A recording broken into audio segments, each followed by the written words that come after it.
back to another exciting episode. Today, we kick off our series of adventures in Virginia. Hey, we made it.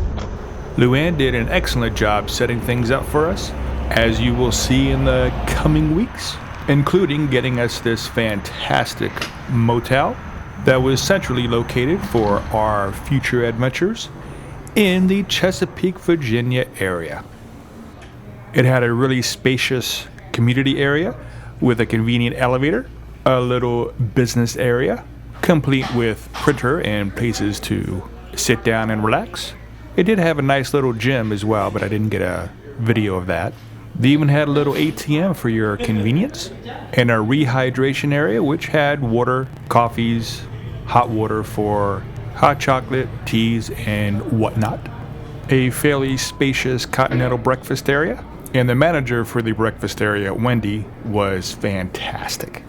They also had a long table that you can use for your own meals, and their own little corner market in case you forgot some necessities or want to get a snack. They also had a nice outside pool, which we did not partake on, but they do have it. Going down the hallway, we did notice the place was either new or newly renovated. And when we got to our room 132, it was easy entry with our electronic keycard, which opened up to a wonderful double queen-size beds. It was nice and clean.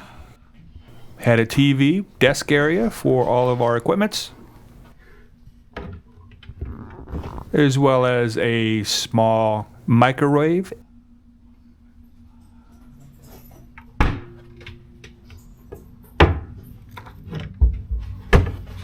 and little fridge. And the fridge does hold a lot of water, as you see. But this area here is pretty much useless because of this closing in on it. But it's still worked well for us. There was a good amount of electrical outlets, and some of them even had USB inputs, which was really convenient.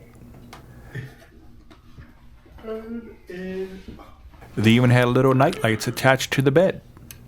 Awesome. Okay, and behind the door we have a whole bunch of storage. I was just thinking, is the hairdryer over there? Oh, well, the hairdryer. Look at that. Going into the bathroom, you have your regular necessity. Kind of a skinny shower, but it works. I like this setup. I like that the sink is outside the bathroom. So. Oh yeah, so someone can get ready in the morning. Yeah. I love this setup. I wish all hotels did this.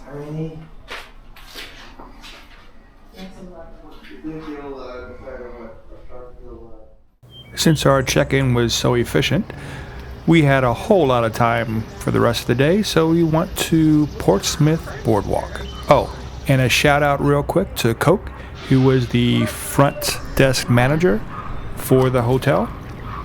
She did a fantastic job, got us right in, lickety-split, and took care of any issues that we had.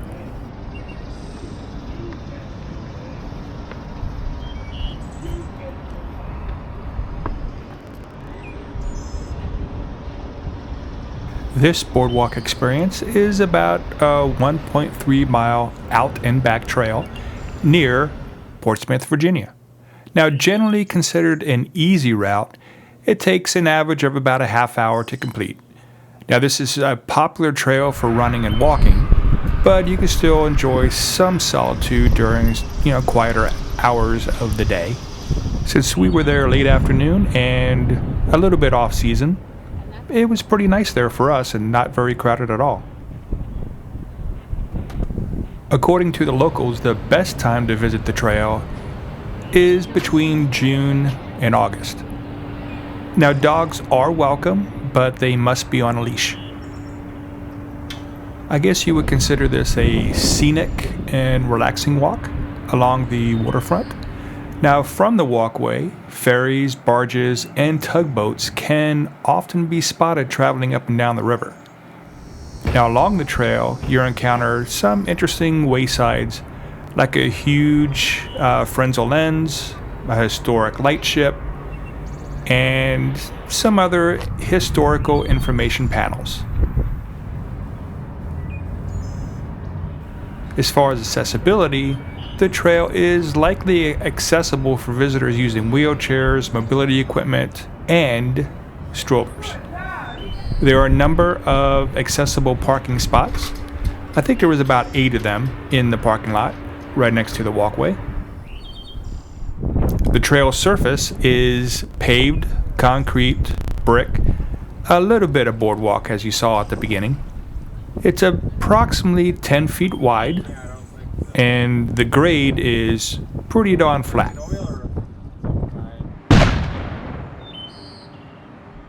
Walking back, we came upon the Titan,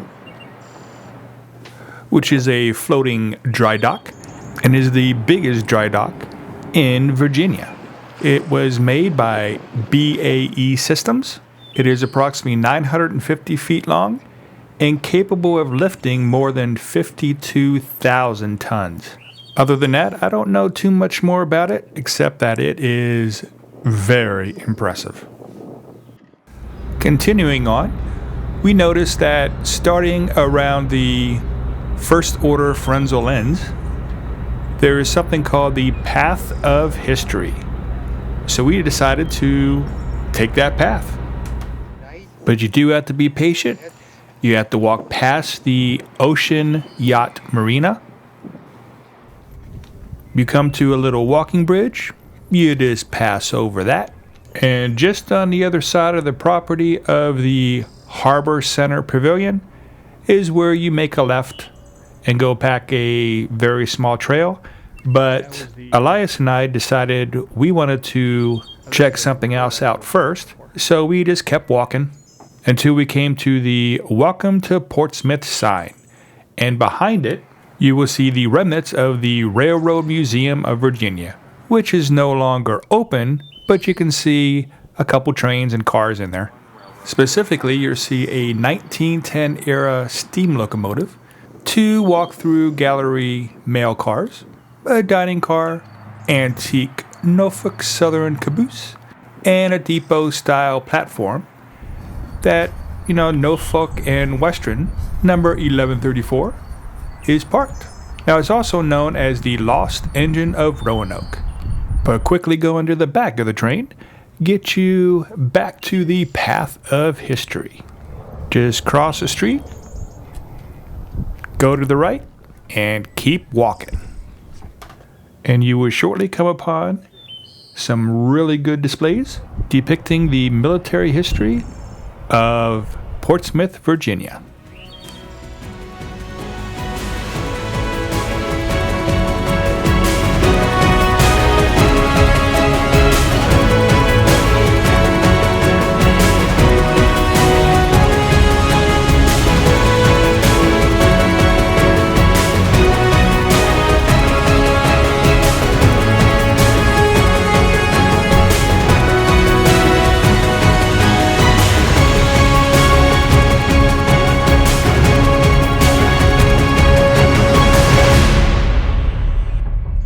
Well, I hope you enjoyed this half-day excursion just as much as we did.